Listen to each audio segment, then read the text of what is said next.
Bueno, pues abro yo la sesión. Hace 15 años, como lo sabéis, en agosto de 2009, presenté Memorias de Santeña. Y hacía 2 semanas que había enterrado a mi hermano Juan. Este año hay otra ausencia, otra gran ausencia. Hace un año escasa, un poco más de un año, que enterré a mi hermano Manolo. Los dos tienen un papel muy importante en este libro, junto conmigo, porque la quinta parte del libro, ya entramos nosotros. El libro consta de 5 partes y abarca 3 generaciones. Mis abuelos, mis padres y nosotros. Entonces este libro también tiene una función. Aparte de limpiar la honradez y la honestidad de mi abuela paterna, que los que nos siguen en la familia sepan también lo que pasó. Porque una de las cosas que a nosotros más nos sorprendía cuando éramos chicos era por qué mi abuelo, el padre de mi padre, estaba aquí y mi abuela, la madre de mi padre, estaba en Asturias. Nosotros preguntábamos a quien le podíamos preguntar, que era mi madre: mamá, ¿y por qué el abuelo está aquí y la abuela está allí? Porque además mi abuela nunca dejó de escribirnos, nunca. Ella nos escribía. Y cuando yo estaba en el seminario, pues ella, me acuerdo, que casi todos los meses me escribía y dentro del sobre me mandaba un billetito de 5 duros envuelto en papel de chocolate, en papel de aluminio. Como sabéis, el chocolate antes venía en papel de aluminio. Yo, que desde siempre he sido un lector voraz, pues cogía los 5 del billetito, de los 5 duros, y me iba a la librería Dauro en el Zacatín a comprarme un libro. Pero en fin, como no hay secreto que al final no acabe descubriéndose, porque a los secretos les pasa como a los pellejos malos, que siempre les sale alguna raja y por allí se va, exactamente. Pues aquí pasó exactamente igual. Nosotros empezamos a ver cosas muy raras. Entre otras cosas, que cuando a mi abuelo le preguntaba a algún arriero, y su mujer, Antonio, mi mujer murió. Mamá, dice el abuelo, que la abuela se murió, pero si la abuela me escribe a mí, no escribe a nosotros. ¿Cómo que murió? Eso. Mira, es que pasaron cosas muy feas. Cuando seáis grandes, os iréis enterando. Bien, pues mi hermano Juan, al principio, lo digo en el libro, la contraportada, empezó también a ver cosas raras. Como sabéis, mi hermano trabajó en varias empresas, pero especialmente en una, que era de infraestructura vial, en La Colomina y Serrano. Estuvo trabajando muchos años y entonces viajaba por toda la geografía nacional. Estuvo, naturalmente, en Asturias, estuvo, ya os digo, por todas partes. Claro, estando en Asturias, pues fue a ver a mi abuela, porque mi abuela se había casado con un señor que también llevaba su historia, y una historia pero bien gorda. Bien. Entonces, para no perderme en detalles, voy a leer algunas cositas, pero antes de yo leer, quiero que intervengan 2 personas a las que yo quiero muchísimo, porque, entre otras cosas, ellos han leído ya la novela, en fotocopia, como yo la tenía, y que ellos, pues, digan lo que les ha parecido. Así que le doy la palabra a Luis Hinojosa, a continuación le voy a María Dolores, y después yo leeré aquí pues, lo que tengo para ilustraros más sobre el contenido de este libro, cuyo título no es el original. Pero es que cuando uno empieza a escribir, siempre pone un título para saber, cuando te metes en el ordenador, a dónde voy. Pero luego dice sí o no. Y yo nunca estuve satisfecho del título primero que tenía, que era Casa de Fieras. Y lo titulé Casa de Fieras porque mi abuela, que se había criado muy bien en las Fuentes de Cesna, ahí es una pedanía de Algarinejo, por Zagra, pues cuando se casó, que tenía 15 años, y mi abuelo 30, al entrar aquí había una situación en la posada bastante regular. Eran años de mucha hambre, eran años de preguerra, no posguerra, la posguerra también tuvo lo suyo. Y en el momento que entró fue mal vista. También a ella la posada se le vino encima, porque aquello era una cosa que ella no conocía y ya está. Entonces allí empezaron las habladurías, empezaron las cosas, empezaron las desavenencias, y allí empezó el drama. Un drama grande. Y un drama sobre todo que nos afectó a nosotros, los hijos, la tercera generación. Nos afectó porque eso hizo que mi padre y que mi tío Manolo y que mi tía Antonia, que eran hermanos, y otro que también era hermano, pero no se quiso reconocer, pues fueran como fueron. Mi padre, recordaréis que le decían rarezas. Pero tenía motivo. Mi padre hablaba poco, pero mi padre hablaba poco porque llevaba mucho dentro. Habían sufrido una infancia espantosa. Mi tío Manolo igual. Mi tía Antonia por el estilo. Mi tía Antonia se crió con su abuela, pero en fin, Loja. ¿Por qué eran así? Porque la infancia que tuvieron los marcó para siempre. Pero eso repercutió negativamente también en mi pobre madre, que sufrió lo suyo. Para mí, mi madre, vista tantos años detrás, fue un modelo.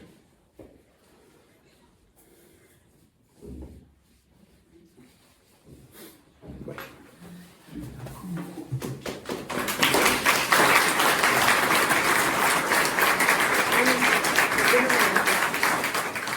Querido amigo Antonio, María Dolores, compañera de mesa, paisanos y amigos, hace unos años, bastantes ya, Antonio nos presentaba en el patio del ayuntamiento su obra Memorias de Santeña. Buena acogida tuvo aquel libro, y no solo en Santa Cruz. Estoy seguro de que la mayoría de los aquí presentes lo conocen.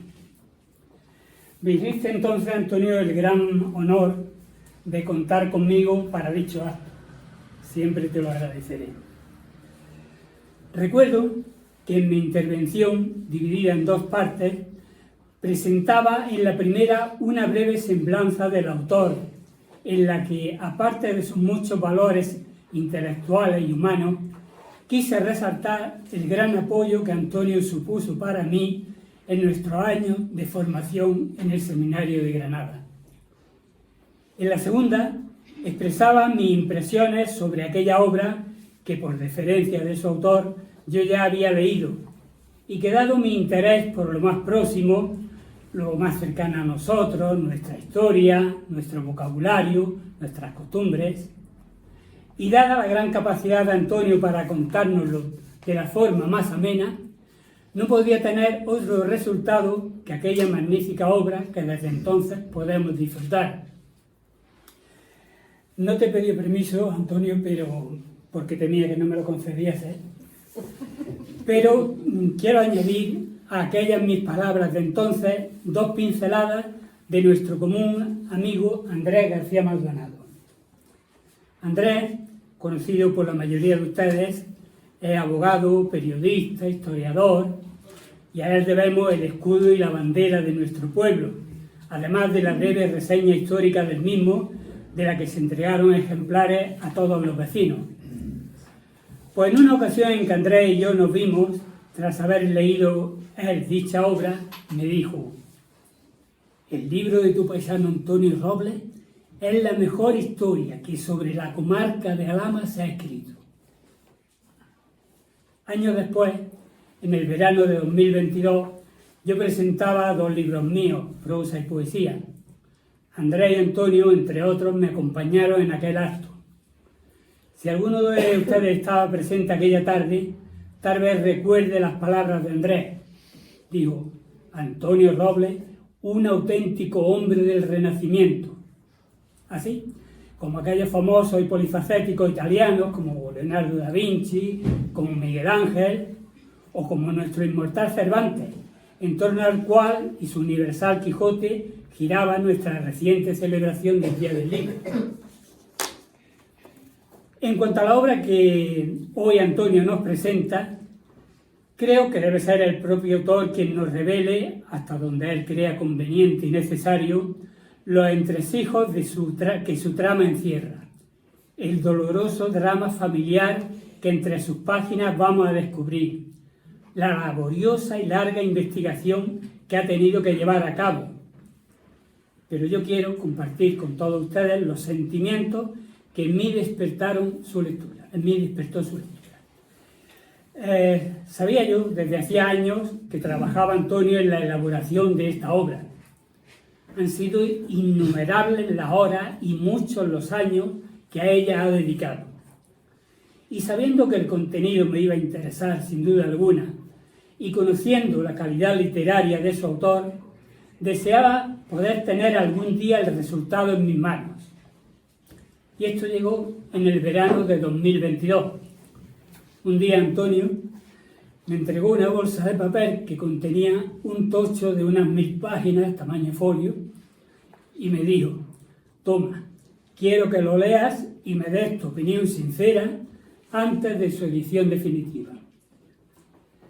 Poco tardé en hojear las primeras páginas de aquel libro, cuya lectura temí que se alargaría demasiado, ya que tenía entre manos algunos otros asuntos a los que también tenía que dedicar tiempo. Pero nada más empezar su lectura me enganchó. Esa palabra que solemos utilizar cuando una obra nos atrapa de tal manera que desearíamos poder leer sin parar hasta el final. Comienza la obra situándonos en los primeros años del siglo XX y presentándonos a los hermanos Manuel y Antonio Robles Nieto. El primero es sacerdote y acaba de ser destinado a Fonteña. Me permito aclarar que con este nombre el autor se refiere a Fuentes de Cena. El segundo de los hermanos regenta la posada de la Cruz, Santa Cruz, y está enamorado de una chica joven del pueblo que trabaja junto a otras 2 mujeres allí mismo, en la posada. Por último, Justa, la tita Justa, podemos considerarla como una hermana adoptiva. Los padres de Manuel y Antonio, dueños de la posada, la habían adoptado siendo niña al quedar huérfana tras el terremoto de 1884. Recuerdo yo al menor de los hermanos, Antonio, el abuelo de nuestro autor. Recuerdo haberlo visto algunas veces, pocas, sentado junto a la gran chimenea de la posada. Nunca hubiese yo imaginado que aquel hombre, menudo y callado, cargase sobre sus espaldas con un pasado tan triste. Del mayor, Manuel, solo conocía un dato que en repetidas ocasiones oía mi padre. Decía: el cura Robles le gustaba muchísimo el baile, y donde quiera que se enteraba que formaban uno, allí estaba él con la sotana remangada bailando.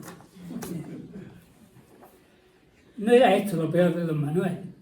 Ni siquiera yo me atrevería a decir que esto fuese malo, pero sí su trayectoria sacerdotal, que benévolamente podríamos calificar como poco ejemplar y edificante. Y sobre todo, su carácter manipulador, que conduciría a su hermano Antonio a un matrimonio no deseado, obligándolo a romper con el amor de su vida. Esto, el carácter pusilánime de Antonio, los celos y otras circunstancias adversas van a desembocar en una familia rota, amargada, llena de odio y de rencor. Características, algunas de ellas, que tampoco van a ser ajenas a la siguiente generación. Supongo que todo ello ha llevado a Antonio Robles a titular la cuarta parte de este libro como Casa de Fieras. Probablemente muchos de ustedes hayan leído libros tipo novela histórica o hayan visto películas que nos las presentan como basadas en hechos reales. Esta novela no está basada en hechos reales. Esta novela cuenta hechos reales. Pero, afortunadamente, tampoco el autor ha tenido que inventar un final feliz para no dejar en mal lugar a su familia. Afortunadamente, la situación familiar se fue normalizando, aunque algunos miembros de la familia no viviesen lo suficiente para verlo. Y, afortunadamente, Antonio Robles ha podido titular la quinta y última parte de este libro y la obra en su conjunto como Ese resto de bondad que nos redime. Como Josefa, su madre, le diría en alguna ocasión: hijo, a lo mejor la gente no es tan mala como parece. Este argumento, que te atrapa y absorbe, unido al estilo literario de Antonio, impecable, ameno, atractivo, hacen que, bajo mi humilde punto de vista, nada tengan ni esta obra ni su autor que envidiar a esas otras obras que, bien promocionadas y apadrinadas, se venden como churros en las grandes superficies. Gracias, Antonio, por darme a leer esta obra, como otras, antes de ser publicada, por recabar mi opinión, por incluso aceptar mis sugerencias. Me siento orgulloso y honrado por poder contarme entre tus amigos.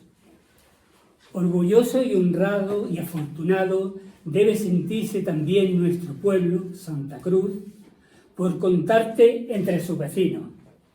Y espero que algún día todos te lo sepamos reconocer. Muchas gracias.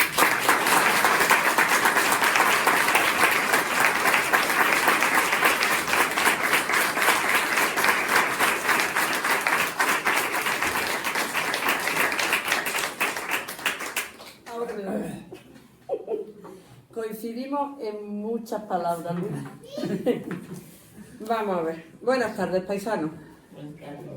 Lo primero es darte las gracias, Antonio. Yo también te doy las gracias porque has vuelto a confiar en mí y invitándome a participar en la presentación de este magnífico libro.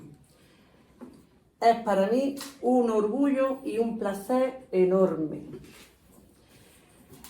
El día que Antonio me confió su libro, pidiéndome que lo leyese y que le diese mi opinión, confieso que me asusté muchísimo, porque cogerlo y comprobar lo que pesaba aquel tocho, que no es este, pensé, Dios mío de mi alma, ¿cuándo voy a acabar yo de leerme esto? De tu arte de narrar y de tu estilo sencillo y elegante no tenía la menor duda.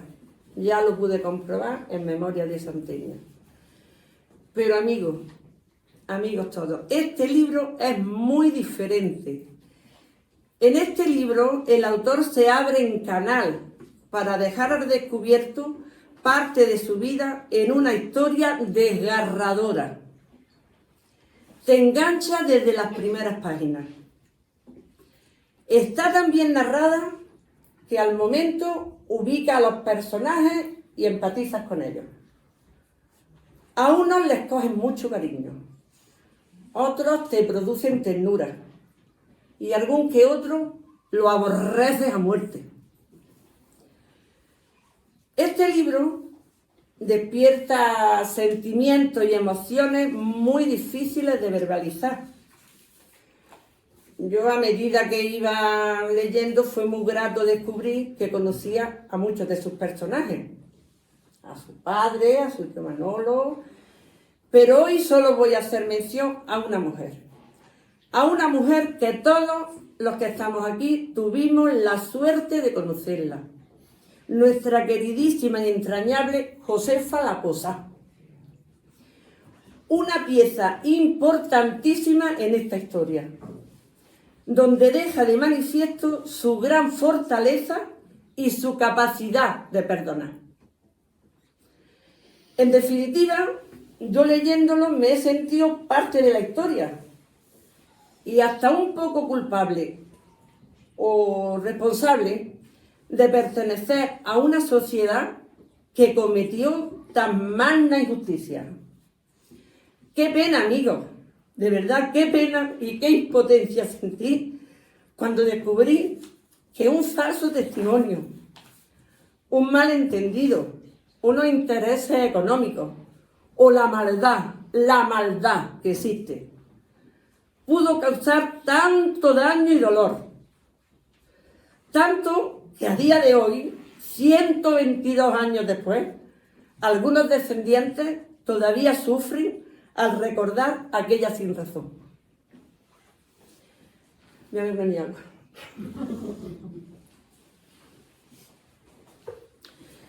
Cuando la mayoría de nosotros hacemos lo imposible, porque es normal, por tapar en la familia algún asunto feo, este hombre ha tenido la valentía y el coraje de sacarlo a la luz y además plasmarlo en un libro. ¡Ole tú, Antonio! ¡Ole tú! Creo, sinceramente, que te debemos estar agradecidos, porque con este relato nos has dado una gran lección a todos. Una lección de valentía, de honestidad, de generosidad y de justicia. Y para con los tuyos has tenido un gran derroche de bondad. Toda tu familia en general y tu abuela Encarnación y tu tío Salvador en particular estarán muy, muy orgullosos de ti, porque al escribir ese resto de bondad que nos redime, te has desgarrado el alma para que cada uno de ellos ocupe el lugar que merece. Enhorabuena, amigo Antonio. Y gracias.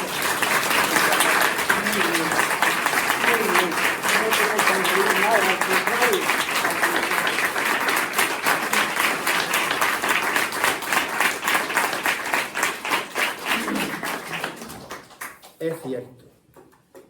Yo tenía que devolverle la dignidad a mi abuela y a mi tío Salvador. Pero naturalmente, para escribir una novela así, son necesarias muchas cosas antes de ponerme a redactarla. La primera, conseguir información de quienes protagonizaron el drama, si aún existen, y hablar con todos, porque aunque los hechos sean los mismos, cada uno puede interpretarlos de distinta manera. Y hacer esto significa redacción de cuestionarios previos, una lista de preguntas, visitas a Madrid, a Gijón, a Valladolid, viajes, grabaciones. Recuerdo que un amigo mío de Granada me fue a Arabia Saudí y me trajo una grabadora de cassette entonces. Yo iba con mi grabadora, con mi cuestionario y empezaba a preguntar pum, pum, pum, pum, pum, para que nada se quedara en el tintero. Pero luego esas grabaciones hay que transcribirlas, hay que pasarlas a notas. Eso es un trabajo ímprobo. Pasar a nota, pum, oír, escribir, oír, escribir, oír, escribir. Muchas horas. Y así, de una persona, y de otra, y de otra. ¿Para qué? Para que el conjunto sea lo más fiel y completo posible. Tú no puedes preguntarle a uno y a los otros dejarlo fuera. Tienes que saber lo que dice esto. Después de esto, ¿qué viene? Después de esto es organizar esa información que has conseguido buscando los puntos de coincidencia, los contrarios, los negados, los ignorados, etcétera, etcétera, etcétera.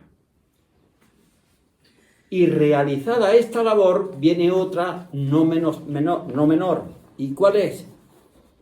Tienes que estudiar la época en la que ocurre todo esto. ¿Cuáles fueron esos años? Mi abuelo y mi abuela se casan en 1902.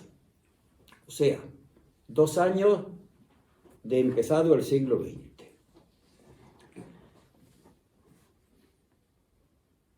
Y se separan a los 7 años de estar casados. Bien, pero todo eso tienes que estudiarte muy bien esa época. Pero luego, si encima hay una guerra, la guerra civil, tienes que documentarte sobre la guerra civil. Y eso es leer mucho de lo que se ha escrito sobre la guerra civil. Pero no solamente sobre la guerra civil, sino la guerra civil aquí. Aquí porque fue la zona, aquí y allí, porque ya mi abuela estaba en el norte. Aquí y allí. Tienes que saber eso perfectamente. Pero es que aquí estaban también mi madre, mi hermano Juan era el único que vivía, que nació en 1936, el 25 de diciembre. Tienes que informarte de lo que la guerra fue aquí, en Santa Cruz, en Alhama. Esos son libros y libros y libros y libros y apuntes y notas. ¿Por qué? Porque estás hablando de una época histórica en la que tienes que ser fiel. Y además, una época histórica relativamente reciente y todo el mundo conoce. Bien. Bien. Pero luego viene la posguerra. ¿Qué fue la posguerra? Tan mala como la guerra, porque fueron los años del hambre. Y de eso también te tienes que informar. Y son muchos los libros que están escritos. Sobre el tema poco, pero hay 2 de un tal Rafael Abella que son una maravilla, que dice: la vida cotidiana durante la guerra y después de la guerra, zona nacional, zona republicana. 2 tochos así. Pero cuando tú lees lo de la guerra, tienes que leer lo que dicen unos y lo que dicen otros. Y quiero que te dejar una cosa bien clara. Yo hablo de la guerra mucho. Uno de los capítulos, el tercero, una de las partes, el tercero es la guerra. Yo no doy, por supuesto, mi opinión de la guerra. Yo hablo de la guerra como les afectó a ellos. En absoluto, pues yo estoy hablando de un caso, de unas personas, de unas circunstancias, y yo únicamente hablo de cómo la guerra les afectó a ellos y cómo ellos sufrieron la guerra. Bien. Bien. Y todo eso obliga, como digo, a leer mucho. Bien. A continuación, hay que darle al conjunto la forma elegida, en este caso la forma de novela, porque esto no es un periódico, un archivo, tú te vas a un archivo, a una biblioteca y empiezas a sacar. No, tienes que darle forma de novela porque tiene que ser algo atractivo. Bien. Y tienes que crear un mundo de relaciones donde todos los personajes aparezcan en juego y situarlos de manera que el lector no se pierda cuando tenga en sus manos la obra acabada. Y luego sincronizar todo este universo evitando contradicciones, olvidos, repeticiones y dándole además un ritmo ameno que haga atrayente su lectura. Eso es una tarea muy complicada, pero es que precisamente eso es lo que se llama escribir una novela. Pero hay novelas y novelas. Una novela donde unos cuantos personajes se mueven a lo largo de todo el relato es fácil de escribir. Para el que escribe y para el que la lee. Es como si tú vas siguiendo un río y vas diciendo, pues en este lado pasa esto, en este lado pasa esto, pero tú no te desvías del río. Pero es que esta novela no es un río, es una red hidrográfica. Es una red hidrográfica. Porque la primera parte aparecen los dos ríos de los que se van a derivar todas las demás ramales. Y eso, tener en cuenta de dónde sale cada uno, por dónde va, dónde confluye, cómo acaba, eso exige muchísimo esfuerzo. Eso exige mucho, porque hay muchas historias entrecruzadas y derivadas unas de otras. Bien. Por eso, yo os aconsejo, sobre todo a los lectores poco acostumbrados, esto no es Memorias de Santeña, donde era un relato, otro relato de 30, 20, 15, 10 páginas. Son 760 páginas, divididas en 5 partes. Entonces yo os aconsejo lo siguiente. El mejor modo de no perder el hilo argumental del conjunto es leer a diario, uno o varios capítulos según la extensión de cada capítulo. Hay capítulos muy largos, hay capítulos más cortos. Y no dejarla para cuando apetezca o para cuando no se tenga otra cosa mejor que hacer. ¿Por qué? Porque si se hace esto, cuando te pongas a leerla otra vez, ya no te vas a acordar de lo que había antes. ¿Y qué vas a hacer? O yo ya no me entero de esto. ¿Por qué? Porque hay muchas. Yo lo dejo. Y el libro se queda allí muerto de risa y se acabó. Bien. También quiero dejar clara otra observación. Mi novela trata de personas y hechos bastante recientes en el tiempo, ya que comienza, como he dicho, a finales del siglo XX y termina con la muerte de mi madre en 2002, que fue, o sea, a principios del siglo XXI. O sea, eso hace más difícil la fabulación y la manipulación de los hechos, porque es que muchos de vosotros, la mayoría, habéis conocido a mi madre, habéis conocido estas cosas. Bien. Pero además, si yo he emprendido la elaboración de esta novela es porque la he creído un deber moral. Restituir a mi abuela su dignidad. Mi abuela fue una mujer honrada. Y naturalmente, si para mí escribir esta novela es un deber moral, no sería tal si yo voy con el engaño y la mentira. Si yo quiero maquillar los hechos para que parezcan más bonitos. No, los hechos son, como ha dicho María Dolores y como han dicho Rick. Eso es lo que pasó. Bien. Este deseo casi obsesivo de la verdad a toda costa me ha librado de 2 peligros, que son los que más acechan generalmente a los que escriben para un público, los que escriben pensando en el que lo va a leer. El primero es escribir según los gustos de la época. ¿Qué le gusta ahora a la gente? El suspense, el morbo, la fabulación, las cosas raras, las cosas extravagantes. Bien. Eso explica la cantidad de obras que nos ponen por las nubes, yo que leo mucho, y digo, voy a ver, compro, empiezo a leer, y digo, y esto es así, y esto no lo aguanta nadie. Cuidado, hay cosas maravillosas, pero la mitad de la mitad es el marketing. Esto es lo mejor, coma usted esto es lo mejor, diga usted. Llega un nutricionista o un dietista, no tome usted eso no es así. ¿Y cuál es el segundo peligro? El segundo peligro, naturalmente, las editoriales, las macroeditoriales, ¿qué es lo que buscan? La rentabilidad. Una editorial de prestigio no edita una obra que no sea rentable. Entonces, ¿qué tipo de obras editan? Aquellas que van con los gustos de la época. Pero claro, ¿qué pasa?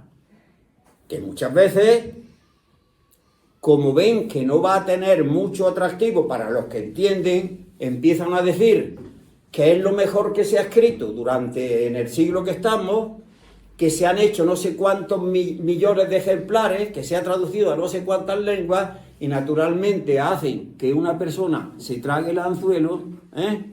¿Por qué? Porque lo que les interesa es la rentabilidad. Entonces, esos dos peligros, mirad, yo he hecho solamente 50 ejemplares.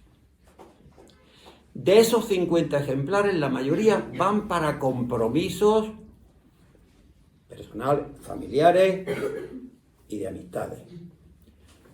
A la venta a partir del lunes próximo, porque esta tarde, mañana y pasado está cerrado el supermercado, en el supermercado de Noelia, solamente hay 18 ejemplares.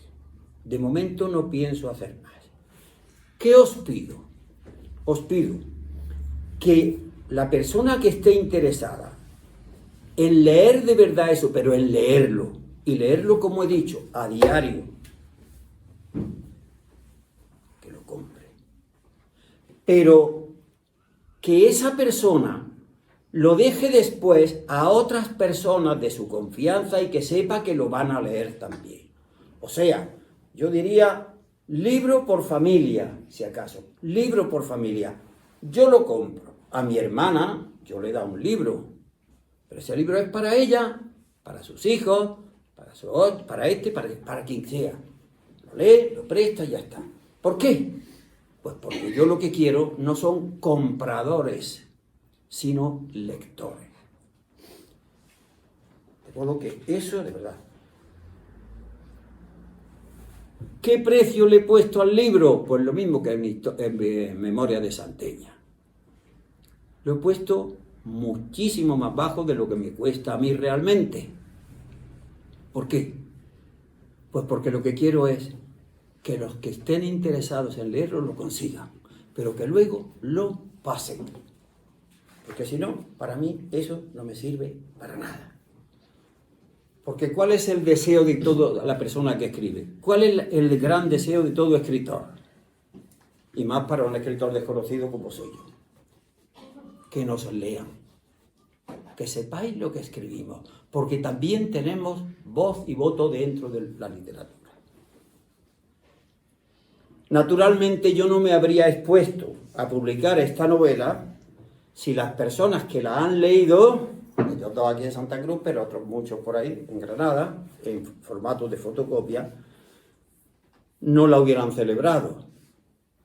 Y las felicitaciones han sido muchas y unánimes, que es la mayor recompensa que puede recibir uno, ¿verdad?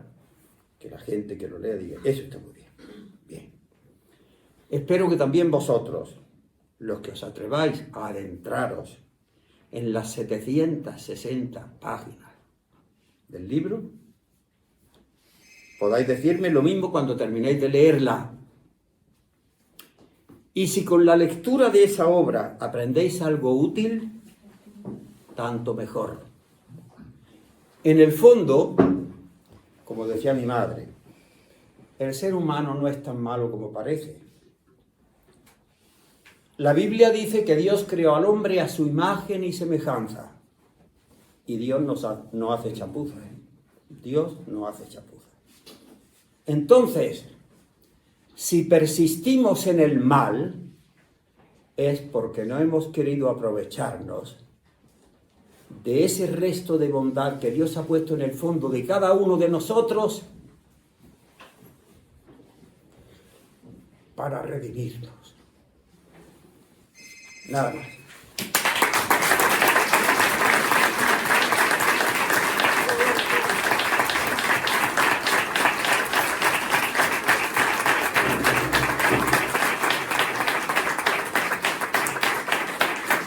Ahora paso a explicaros la estructura del libro. Esta fotografía que aparece aquí la tomé yo desde mi casa y es de lo que veo desde mi casa, un atardecer, como veis, de lo que es la Torre de la Gallina, la Sierra de Loja, toda esa zona que se ve por ahí, todo lo que son las Solanas por ahí para arriba. Como veis, es el crepúsculo, es el atardecer. Esta la tomé yo en mi casa. Bien. Eso es lo primero. Después, aquí, dice, aquí en esta página, viene mi dirección, mi teléfono, mi correo electrónico y el WhatsApp. Por si alguna persona, pues, quiere consultarme algo, pues no tiene más que cogerlo aquí está todo. Y aquí pone portada, crepúsculo, foto del autor, que es lo que acabo de decir. Bien. Aquí están dos frases, una de mi abuela, dicha a mi madre, y otra de mi tío Salvador en una carta escrita a mí de las muchas que me escribió. Dice la de mi abuela, a mi madre: hija, no me he sentado un solo día a la mesa a comer que no haya regado el pan con mis lágrimas.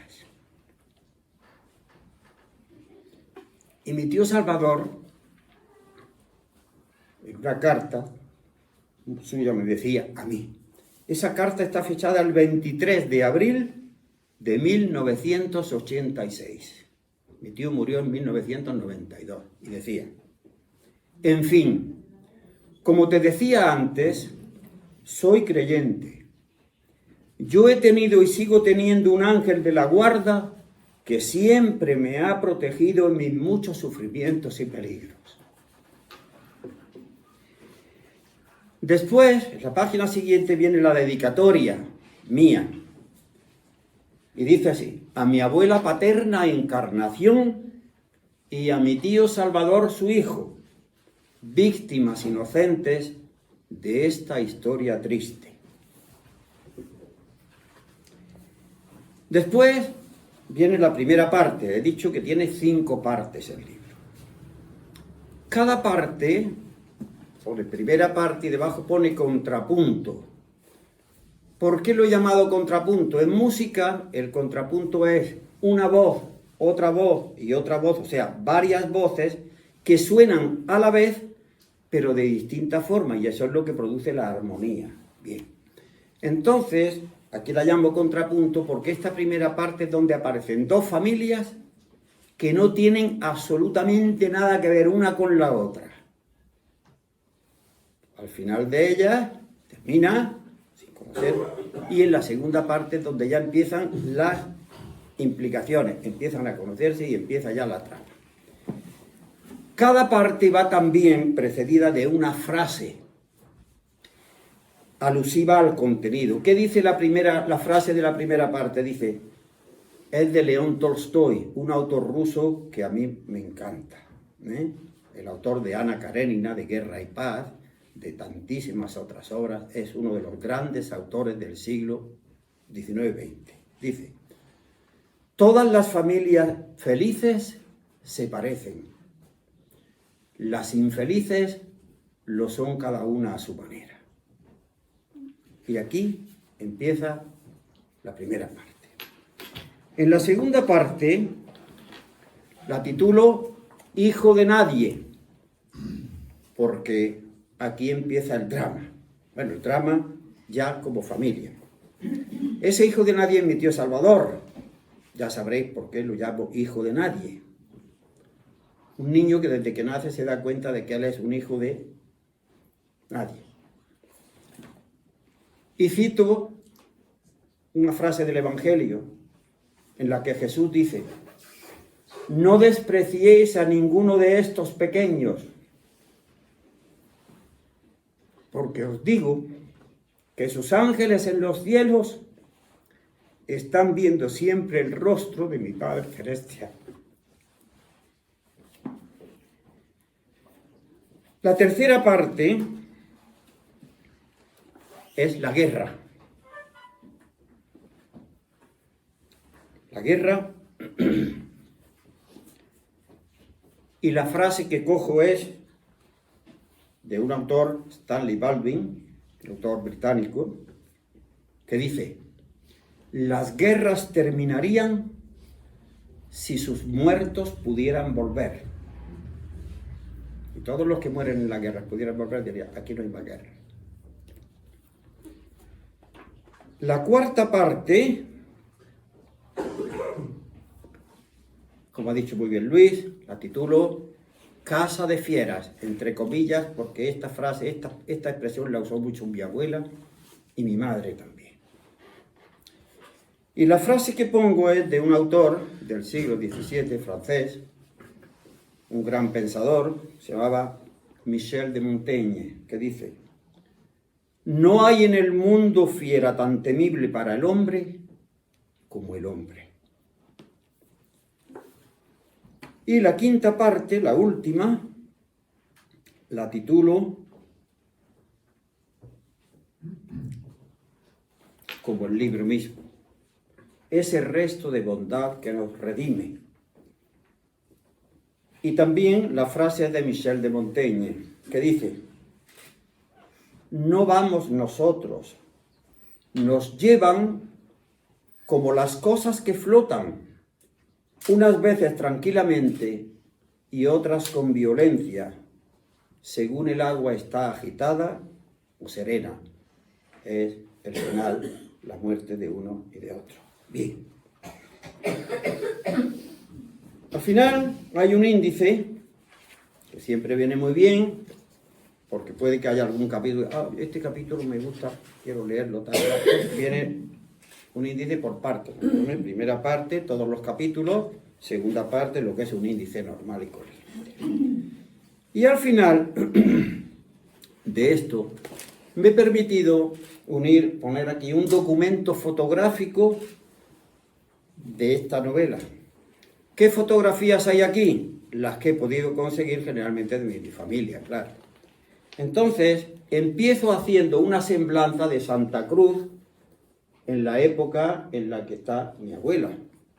Como veis, la fotografía es de cuando Santa Cruz, después de los terremotos. Después de los terremotos, y hablo un poco de eso. Y aquí, esto que veis aquí a la derecha, a la izquierda, a vuestra derecha, sí. Esto es cuando ocurrieron los terremotos, la zona que más afectada se vio. Como veis, está aquí Santa Cruz, entre otros. Esto está aquí. Pero claro, hago también ahora aquí una semblanza de las Fuentes de Cesna, que es donde nació mi abuela, vamos, donde se crió mi abuela. Las Fuentes de Cesna, como he dicho antes, es una pedanía de Algarinejo, que está ahí por Sagra. Ella se crió aquí. Las Fuentes de Cesna, ya por el año 1970 y algo, el antiguo pueblo, hubo unas lluvias descomunales, hubo unos deslizamientos de terreno y el pueblo tuvieron que abandonarlo porque se cayó casi todo, y entonces lo han construido arriba. Pero aquí, un día con un primo mío de Loja, que vivió allí, fui con él y sacamos fotografías, ya lo veréis, y esta, por ejemplo, en la casa, lo que queda de la casa donde se crió mi abuela. Y también hago una semblanza de lo que es el pueblo. Y luego, como el libro es el sur y el norte, entonces, cuando el momento que mis abuelos se separan, mi abuela va aquí, allí, allí, al final acaba el norte. Entonces aquí empiezo con el sur. El sur, aquí tenéis la foto de mi tío el cura, hermano de mi abuelo, don Manuel, mi abuelo y mi tía Justa, que conocisteis muchísimo vosotros. Bien. Y aquí está mi abuelo y mi abuela, su mujer. Mi abuelo se casa con 30 años, mi abuela tenía 15. Como veis, la foto es foto de estas antiquísimas, está rota, pero en fin, ahí aparece lo que he podido conseguir. Estos son los hijos. Los hijos son mi tía Antonia, se crió en La Fuente y luego en Loja, su marido era el Pío, Pío le decían. Mi tío Manolo, conocisteis mucho. Mi padre, eran gemelos. Y mi tío Salvador, que vivió en Valladolid. Aquí aparecen mi padre y mi madre. Mi padre, una foto que le mandó a mi madre cuando estaba haciendo el servicio militar. Y aquí aparece mi madre con mi Juanito cuando era chiquitín. Que dice que cuando le iban a hacer la foto estaba con un cabreo el niño y por eso tiene la cara que parece que está... Ya lo conocisteis también, no tendría tampoco un semblante nunca muy... Bueno. Aquí aparece mi padre y mi madre y aparecemos nosotros. Aparece mi hermano Juan, mi hermana Encarna, mi Manolo, yo y mi Pepa. Todos decimos algo en la novela, especialmente mi hermano Juan, mi Manolo y yo. Aquí, este es el matrimonio de mi tía Antonia con el Pío, con Antonio Pío. Esta foto estaba en mi casa de toda la vida, el día que se casaron. Y estos los hijos. Mi prima María, mi prima Silvestra, mi primo Antonio, mi primo Francisco, mi primo Luis, mi primo Manolo, perdón, mi primo Luis y mi prima Carmela. De todos estos solo viven mi primo Luis y mi prima Carmela, son en Loja. De Loja hablo muchísimo en este libro porque gran parte de la obra se desarrolla aquí.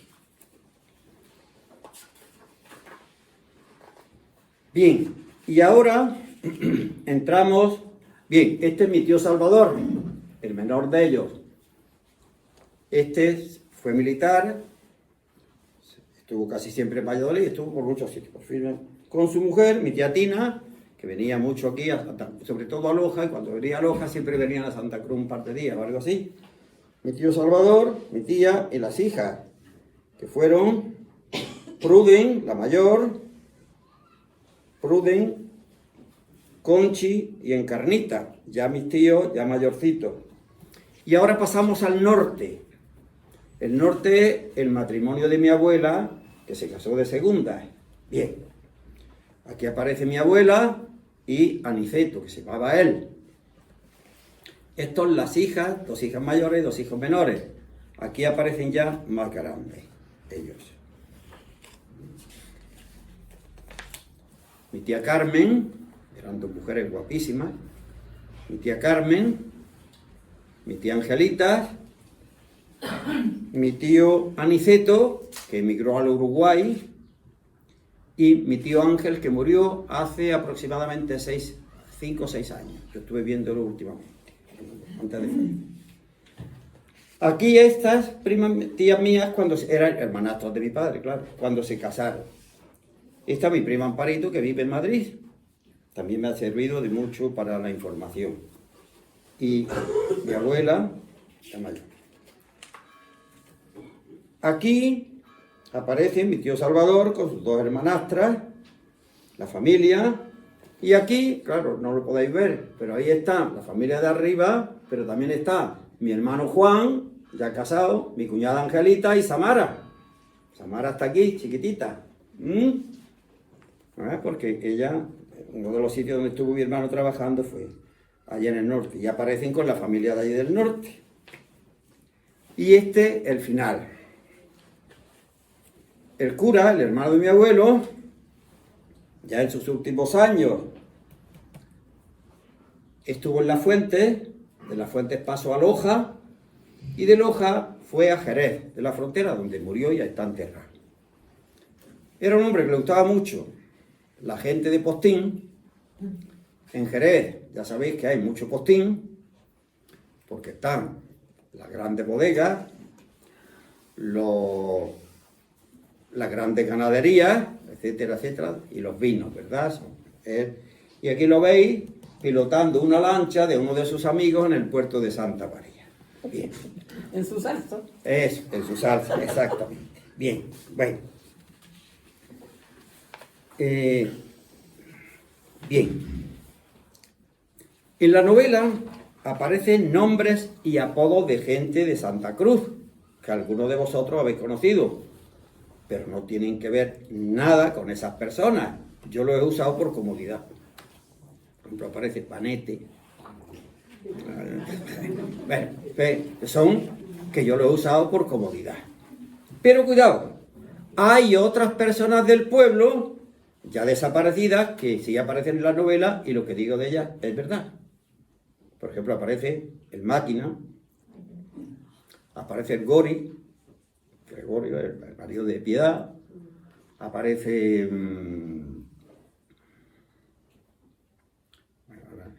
sí, Máquina, el Gori, bien, no me acuerdo ahora, pero fíjate, eso sí, lo que digo ahí es cierto. El libro, para favorecer la lectura, porque claro, cuando se encuentran o buscan letras más chicas, esto no se puede leer. Entonces, el libro, para la comodidad del lector, está hecho en el mismo papel que se hizo en Memorias de Santeña, el mismo tipo de letra y el mismo interlineado, o sea, entre línea y línea a la misma distancia, porque esto facilita mucho la lectura. No es de estos libros que dicen, Dios mío, ¿dónde voy con esto? Bien. Bueno. Y deciros lo que ya os he dicho. Solo hay 18 ejemplares. De momento yo no pienso hacer más, porque además, hágame usted 20. A ver, el plazo que te dan, y para entonces se ha olvidado. Entonces, por eso os encarezco de verdad que la persona que no vaya a leer esto, porque son muchas páginas, que no lo cumple. Que lo cumple aquella persona que sepa que lo va a leer, que lo lea como he dicho, todos los días, porque si no, no sabe por dónde va. Y que una vez que lo lea, se lo deje a quien tenga interés en leerlo y esté seguro que lo va a leer. Repito, y con esto voy a terminar. Yo no quiero compradores, quiero lectores. Y nada más, muchísimas gracias por vuestra asistencia.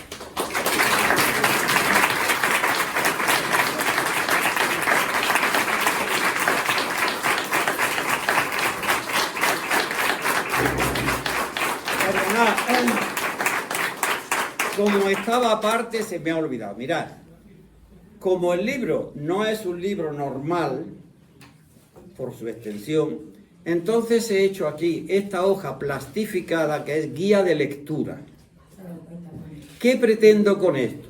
Pues deciros, como esta novela excede la extensión de una novela corriente y tanto por el número de personas como de situaciones, lances y lugares puede verse perdido el lector, he creído conveniente adelantar unas indicaciones que ayuden a situarse en este laberinto. La estructura de la novela, los personajes y lugares. Y cuidado, aquí tenéis una clave de qué. ¿Por qué? A Santa Cruz no la llamo Santa Cruz, la llamo La Cruz y la Cruz del Río. A las fuentes de Cena no la llamo Fuente de Cena, la llamo Fonteña. A mi abuelo no aparece como Antonio Robles Nieto, sino que aparece como Antonio Romero. Por ejemplo, ¿qué os digo yo aquí? Los hijos de este, pues, donde una en la vida real se llama Carmen, pero yo la llamo Carmina. Otra se llama Angelita, yo la llamo Mercedita, etcétera, etcétera. Eso pues, también.